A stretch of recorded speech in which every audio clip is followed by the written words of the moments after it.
CD7 presenta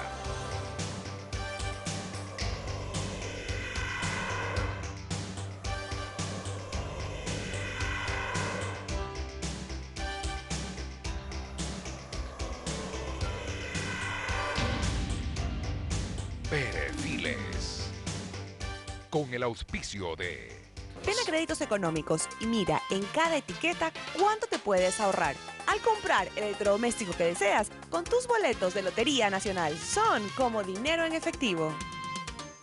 ¡El tercer producto es gratis! ¡Otra vez! Llegó la Navidad y de locura a GNC. Por la compra de 2 productos iguales de cualquier marca, te llevas el tercero completamente gratis. Ven a GNC, que el tercero es para ti.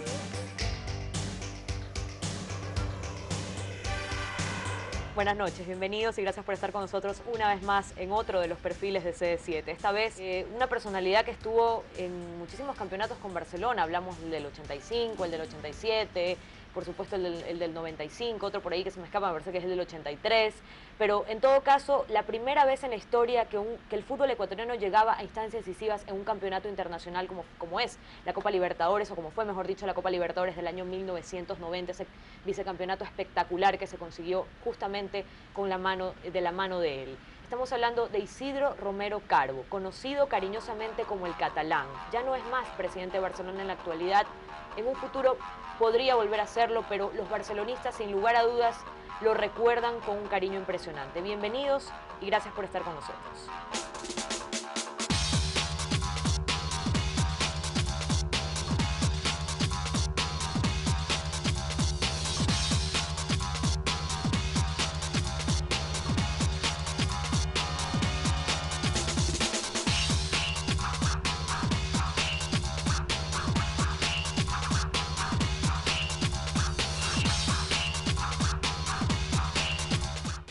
¿Tus recuerdos de infancia?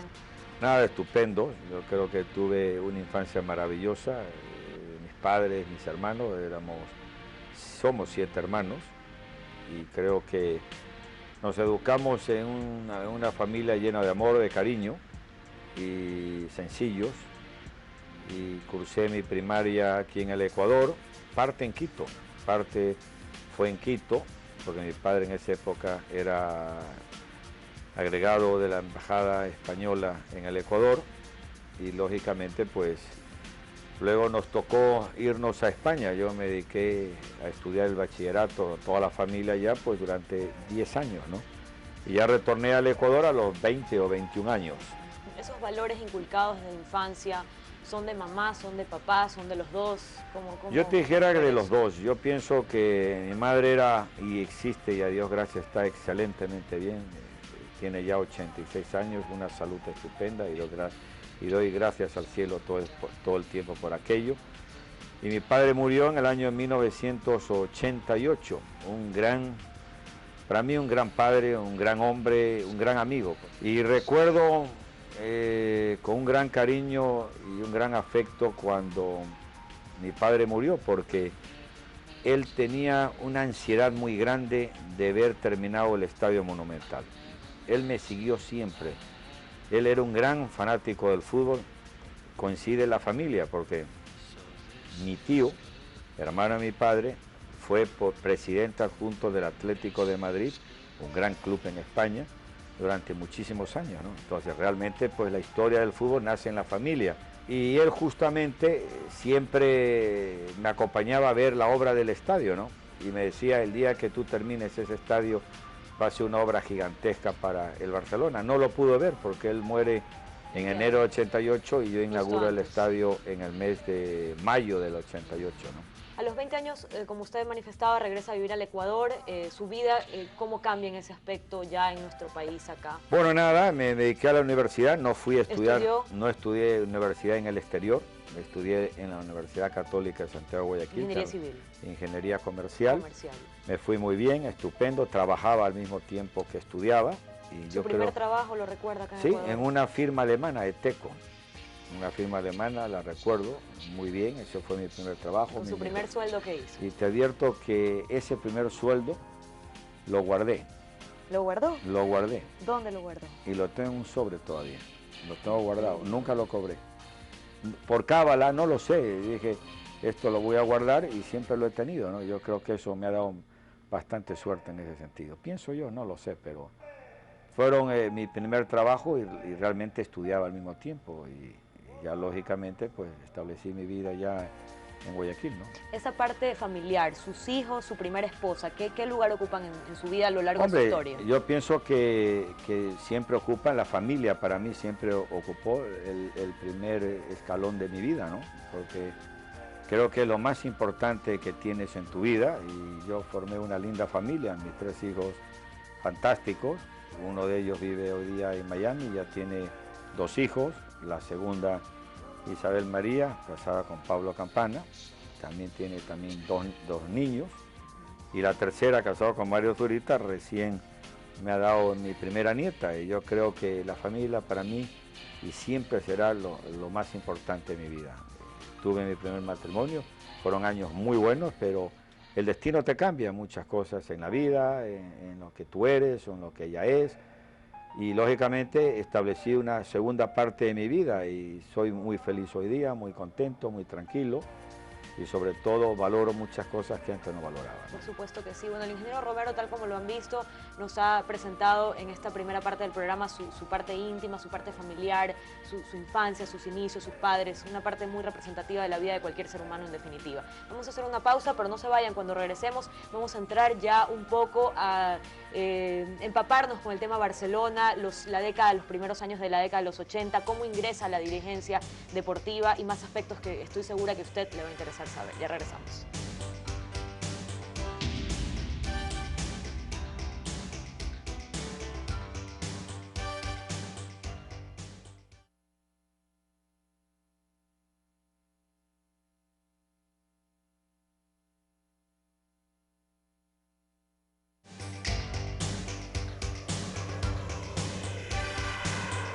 Gracias por seguir con nosotros en este Perfiles de CD7 aquí con el ingeniero Isidro Romero Carbo. Estamos hablando de los aspectos de su vida familiar, los aspectos de su vida personal. Ingeniero, entremos un poquito en materia futbolística. Los primeros años de la década de los 80, ¿usted qué edad tenía cuando ejerce su primer cargo como dirigente? Mira, yo en el año 1982 se inicia esto y te cuento una anécdota muy interesante. Rollero era el presidente del Barcelona, de la Comisión de Fútbol, y Tamariz era el presidente del Barcelona, ¿no? Y recuerdo que venía haciendo grandes cosas. Recuerdo el gran campeonato que hizo en el año 81 en Machala, el famoso gol de Espanor y todo el aparato. Y recuerdo que una vez en la Plaza de San Francisco, porque esto es anecdótico, me lo encuentro con él y me dice: oye Isidro, ¿por qué no eres tú el presidente de Barcelona? Porque yo ya definitivamente ya me quiero retirar del fútbol, ya son muchos tiempos, temas empresariales, y de esas cosas que me quedó grabado, porque a mí me encantaba el fútbol, yo siempre iba al Estadio Modelo, ¿no? Porque siempre me gustó el fútbol. Y realmente lo pensé 2 veces en ese momento, caminando, y decía, la verdad que es una linda cosa, se puede hacer algo por Guayaquil, se puede hacer algo por la afición, se puede hacer algo por esa hinchada, por un pueblo, por una ciudad. Y lógicamente lo tomé en serio. Y en un momento dado le dije, oye, estoy pensando que me lanzo a este estrellato difícil y duro y sin saberlo. Yo tenía en esa época 36 años, una cosa así, 34, 36 años. Era bien joven. Y realmente pues empecé esa era, ya fue en el año 1982 que me lancé a la candidatura de la presidencia de Barcelona, la gané y te digo que ha sido una historia maravillosa estos 14 años. ¿El primer campeonato lo recuerda? Recuerdo que no fui campeón en el 82, fui vicecampeón. En el año 83 no fui vicecampeón. En el año 84 fuimos vicecampeón. Y yo decía, llevamos 3 años y no soy campeón. Y lo único que le interesa a la gente es el ser campeón, no el ser vicecampeón. Y yo dije, en ese momento, tengo que hacer algo aparte de un campeonato. De ahí nace la idea del estadio. E empecé a estudiar cómo hacer un gran estadio para Barcelona. Pero logro en el 85 mi primer campeonato. Fue algo maravilloso, si sabes, yo creo que lo recuerdo lo que fue ese campeonato. Hay que vivirlo, hay que sentirlo para saber lo grande que es Barcelona. Recuerdo cuando nos proclamamos campeón contra el Deportivo Quito, que le ganamos 4-1, 5-1 en el Estadio Modelo. Esa caravana maravillosa que hicimos por toda la ciudad, la gente ávida de un campeonato. Bueno, y el lograr el esfuerzo de 4 años que se hacía en realidad, fue algo que realmente me encantó, me estimuló para seguir adelante, porque yo pensaba justamente que se vencía el plazo de los 4 años de ser presidente y dejar ya Barcelona. Pero ese campeonato me estimuló tanto por luchar por la institución y sobre todo me encantaba ver a la gente feliz. Eso para mí era lo mejor. El entrar al estadio, la gente contenta, gritando, felices. Yo dije, este pueblo necesita eso y mucho más. Y ahí fue que continué. Nunca pensé, jamás, que mi vida iba a estar en Barcelona durante 14 años de mi vida, ¿no? 14 años de mi vida, se dice rápido, pero pasaron también rápido. Fue, te digo, una época maravillosa en la cual le di a Barcelona todo lo que podía darle. Amor, cariño, afecto, tiempo, dedicación, dinero, lo que podía hacerle. Yo creo que nunca me arrepentiré, fueron mis mejores años y tengo un gran recuerdo y sobre todo yo lo sentí. Del año 82 al año 90, Barcelona era un gran equipo. Pero creció después. Pero creció realmente mucho más. el año 90 marcó una nueva pauta en la historia del fútbol ecuatoriano y sobre todo en Barcelona, ¿no? Anteriormente, sí, en el año 89, yo decidí cambiar un poco las estructuras de Barcelona. No andar ya con entrenadores que habían tenido un gran historial en el fútbol, sino hacer un cambio, una renovación, de traer nuevos entrenadores, nuevas figuras, nueva sangre y con gente con una gran psicología. Y me impuse y dije en el año 1989, cuando terminamos el campeonato, voy a formar un equipo para el año 90 que sea campeón de América. Como tú comprenderás, el decir al hacer hay mucho trecho, pero me impuse como concepto y lógicamente me traía un entrenador que no era historia como entrenador. ¿Quién le sugiere el nombre Brindisi? Yo mismo, Miguel Ángel Brindisi, estaba en el Municipal de Guatemala.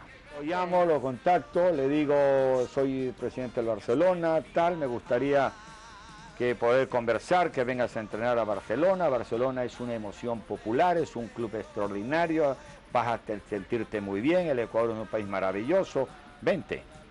Entonces viene, y es curioso, la prensa tenía una serie de dudas del ingreso a Brindisi en el Barcelona. Un entrenador sin experiencia, básicamente. Y es muy curioso, cuando llega Brindisi al aeropuerto, yo lo voy a recibir. Y Brindisi, un tipo bien plantado, bien presentado, venía con un terno blanco que no me olvido y una camisa negra. Entonces toda la prensa al lado mío me decía, oiga, presidente, usted está trayendo un cantante en vez de traerse un entrenador. Le digo, vas a ver lo bonito que va a cantar en Barcelona, ¿no? De broma en broma. Y Brindisi hace algo diferente a los demás entrenadores que tenía Barcelona. Los trabaja a los jugadores de aquella época psicológicamente. Y ese es, para mí, el éxito que da marcha un nuevo concepto del fútbol ecuatoriano. Le subió la autoestima al jugador de Barcelona. Yo no me olvido cuando fuimos a jugar nosotros por la Copa Libertadores de América, que ese año fuimos vicecampeones, contra un equipo uruguayo. Y recuerdo en el entrenamiento, les machacaba y decía, ustedes son superiores, ustedes son superiores. Cuando empezamos, faltaba 15 minutos en los camerinos para salir a la cancha, los reunía a todos en piña, como siempre lo hacíamos siempre. Y le decía a cada uno de los jugadores, los comparaba a Uquillas con el 9 de Peñarol, al Cholo Bravo con el 8 del Peñarol. Y les decían, ustedes son superiores a estos uruguayos. Vamos a ganarles el partido. Realmente yo salía hasta motivado. A mí me encantaría salir en ese momento a la cancha y dejar la piel por mi institución, como yo decía, ¿no? Entonces, realmente, Brindisi hizo una gran labor, psicológicamente al jugador, aparte de su mundo técnico, táctico, etcétera, que tiene un entrenador. Y de ahí nos tocó el equipo más bravo de la eliminatoria, River Plate. Claro. Eso lo quiero hablar en la siguiente pausa, porque estamos justamente hablando de estas anécdotas. Miguel Brindisi fue una parte fundamental también en la presencia de Isidro Romero como directivo del Barcelona Sporting Club, como presidente del Barcelona Sporting Club. El partido con el Deportivo Quito allá en el año 1989, eso lo vamos a hablar después de esta pausa. No se vayan, estamos disfrutando este Perfiles de CD7 aquí con el ingeniero Isidro Romero Carbo. Ya regresamos.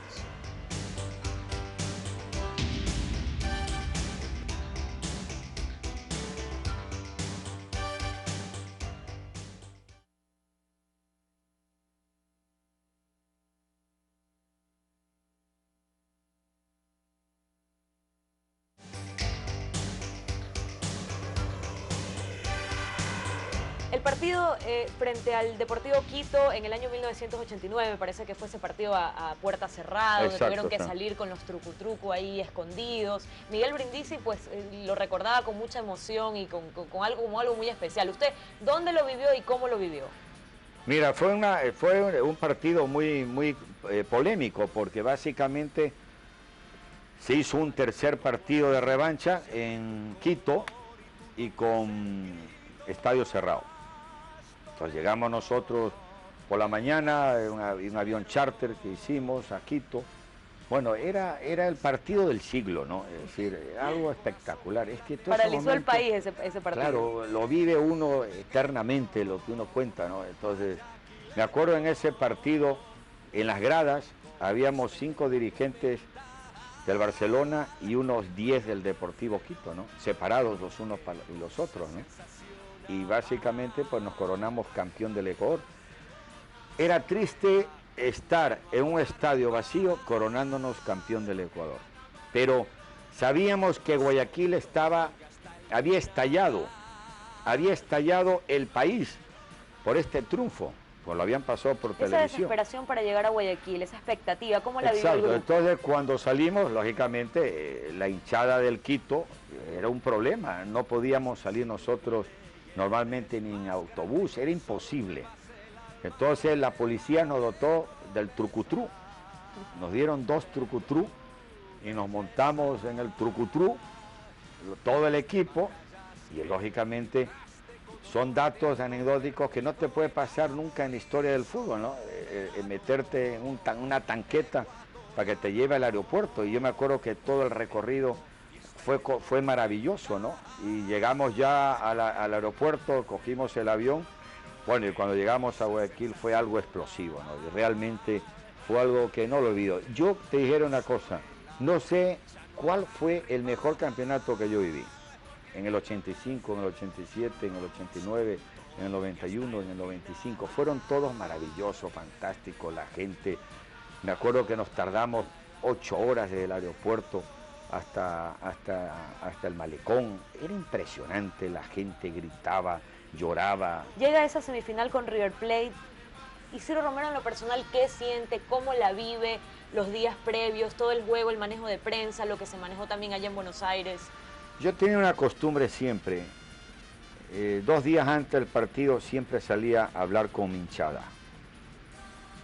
Y yo estoy seguro que la hinchada me escuchaba. Yo te voy a contar algo previo a esto, que fue luego posterior, en el partido de Colo-Colo. Cuando jugamos ese partido de Colo-Colo, las semifinales también de la Libertadores de América, con todos los problemas que habíamos tenido en Chile, vinimos al Ecuador, fue un partido polémico, estadio hasta las banderas, todo el público estaba, la mayor parte estaba ya en el monte, estaba en la montaña. Ahí fue cuando decido hacer la ampliación de ese estadio, para que entremos toda la afición ahí. Yo digo, Barcelona demostraba algo muy grande. Y recuerdo ese partido contra River, jugando primero en Buenos Aires, que perdimos y venimos a jugar aquí. Yo decía, ojalá que lleguemos a esa final tan ansiosa. Y te advierto que el día que terminó ese partido contra River Plate en el Monumental, que fue a penales, terminamos a penales, fueron las primeras lágrimas que solté en Barcelona, por la emoción, lo que había representado, es decir, llevar al Ecuador, a Barcelona, a una final de la Libertadores de América. Entonces realmente fue tan emotivo, me sentí realmente hombre, me tocó el corazoncito, ¿no? Y fueron para mí mis primeras lágrimas que tuve en Barcelona y las últimas cuando dejé Barcelona, ¿no? Una historia que se acababa, ¿no? Entonces realmente ese partido de River fue para mí mi final. Fue algo maravilloso, que sabíamos que jugábamos contra Olimpia, eso fue otra final. Pero mi final fue el llevar a Barcelona, como ofrecí, llevar a la final de Copa Libertadores de ¿Usted América. prefiere quedarse con el recuerdo del partido con River? Ah, no, definitivamente. Yo pienso que la final contra Olimpia ya no la llevaron. Pero hubo mano negra en ese partido con Hubo Olimpia. mano negra, definitivamente. ¿Qué es lo que pasó? Y fíjate que Lustó describe luego el libro, en que dice que él sacrificó a Barcelona. Uno, quitando un gol legítimo, que no lo validó, que fue de Manuel Urquillas a los 9 minutos del primer tiempo, que liquidábamos a Olimpia. La pelota que ingresó y que no la consideró ingresada cuando estaba la raya llena de papeles y todo, pero se veía que la pelota había ingresado. Barcelona mereció ser campeón. Mereció, y lo dijeron la prensa, dijo el propio presidente de Olimpia, dijo, Barcelona mereció ser campeón de América. Pero hubo mano, porque mira, hay una realidad, y lo digo abiertamente, 2 veces en mi vida me multó la Confederación Sudamericana de Fútbol. Un año estuve, como dicen, pegado, fuera de la dirigencia. Y multado por $50.000. Y justamente ahí fue cuando yo en Chile, indignado por lo que había pasado, que habían suspendido un partido, por haberlo suspendido, por darle opción a que los jugadores de Colo-Colo, 2 de ellos, se recuperen de una lesión. Todo eso luego se sabe, pero ya lo sabíamos nosotros. Realmente me indigné tanto y mencioné que el vicepresidente de la Confederación Sudamericana de Fútbol era un sinvergüenza. Y lo ratifiqué en las 2 veces que me presentó a la prensa en 10 minutos. Y eso me costó, pues, que me suspendieran durante un año. Y se jugó la final contra Olimpia y nos robaron ese partido. Y pienso que fue injusto, pero hay que aceptarlo porque no hay que llorar luego, ¿no? Es parte del fútbol, son situaciones que se vivieron, un campeonato que mereció ser para Barcelona, pero que no lo fue. En definitiva, eso es parte de la vida de Barcelona y es parte de la vida también de Isidro Romero Caro. Vamos a hacer la última pausa del programa y cuando regresemos estaremos conviviendo y pues compartiendo las últimas experiencias aquí con el ingeniero Romero y preguntándoles pues más aspectos de su vida personal. Y pues la pregunta del millón que yo me imagino que ustedes se están preguntando, ¿volverá a Barcelona? Vamos a preguntarle eso después de esta pausa. Una pausa y regresamos enseguida.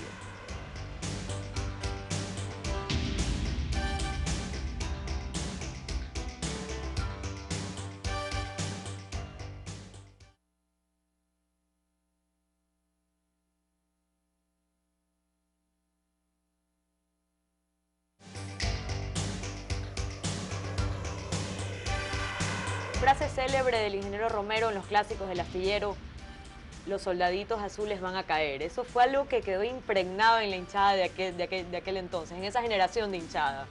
Esa expectativa, ese clima que se vive en los clásicos del ingeniero Romero, ¿usted cree que ya no se vive en la actualidad? No, ya no. Yo pienso que se perdió esa salsa, ese mundo, esa expectativa. ¿Esa expectativa la da el dirigente? Definitivamente. Yo, mira, te digo una cosa. Realmente los clásicos fantásticos fue en la época de Neme. Yo con Neme no éramos amigos cuando él fue presidente de Emelec y yo era presidente de Barcelona. Después, cuando él se retiró y yo me retiré, hemos mantenido una gran amistad con él y nos recordamos todas las cosas que nos hicimos, ¿no? Para mí un clásico era algo fundamental.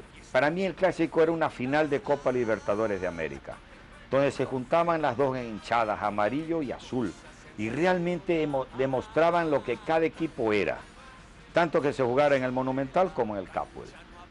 Yo dije una época que dije, estos son, y lógicamente los emelexistas nunca me odian, nunca me han odiado, pero lógicamente se irritaban, y eso es lo que yo quería, que se irritaban, que había una causa de irritación. Entonces, esos clásicos eran maravillosos, eran fantásticos.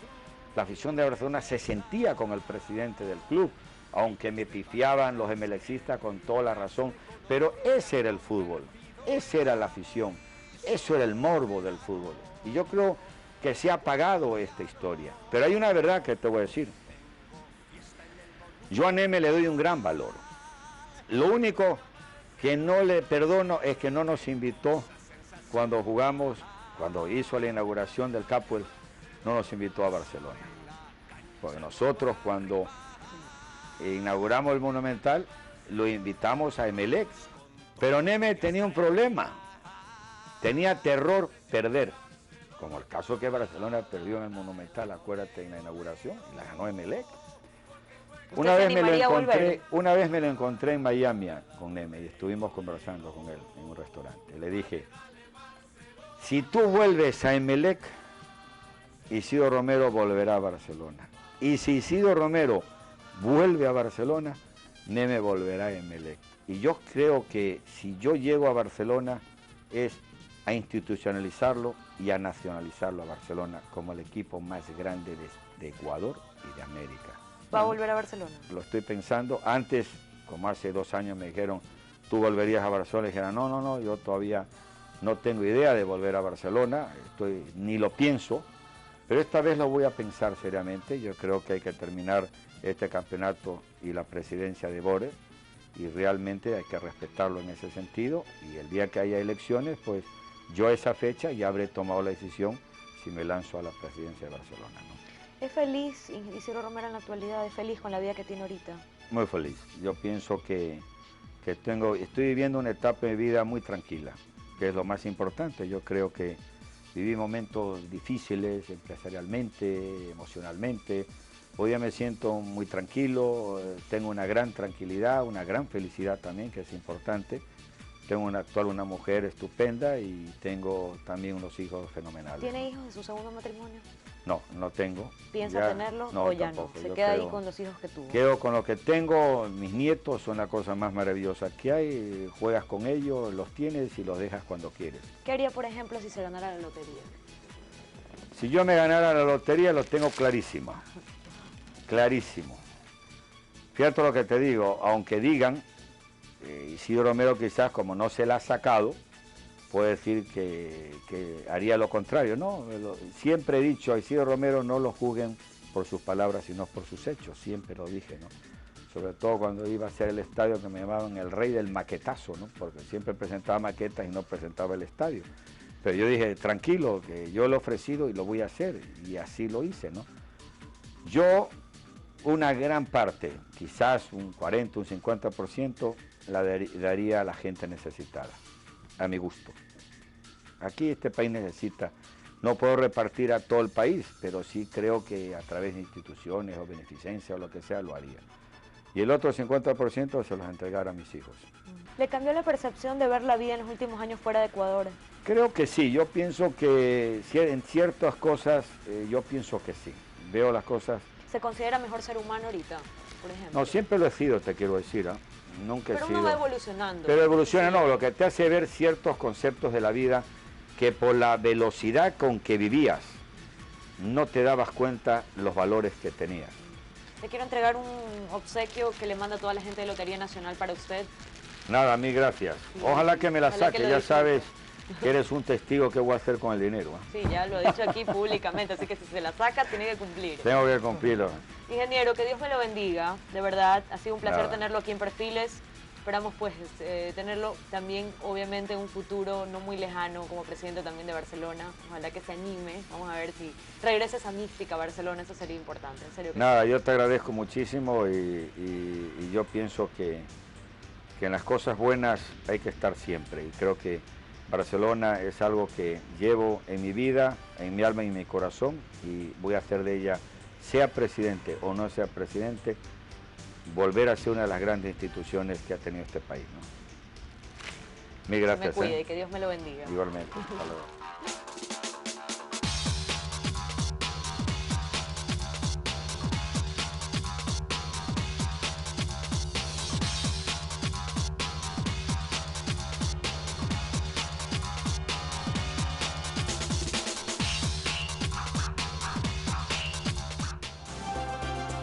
CD7 presentó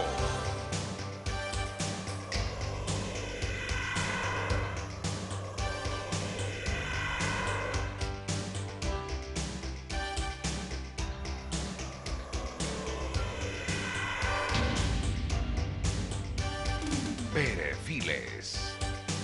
Con el auspicio de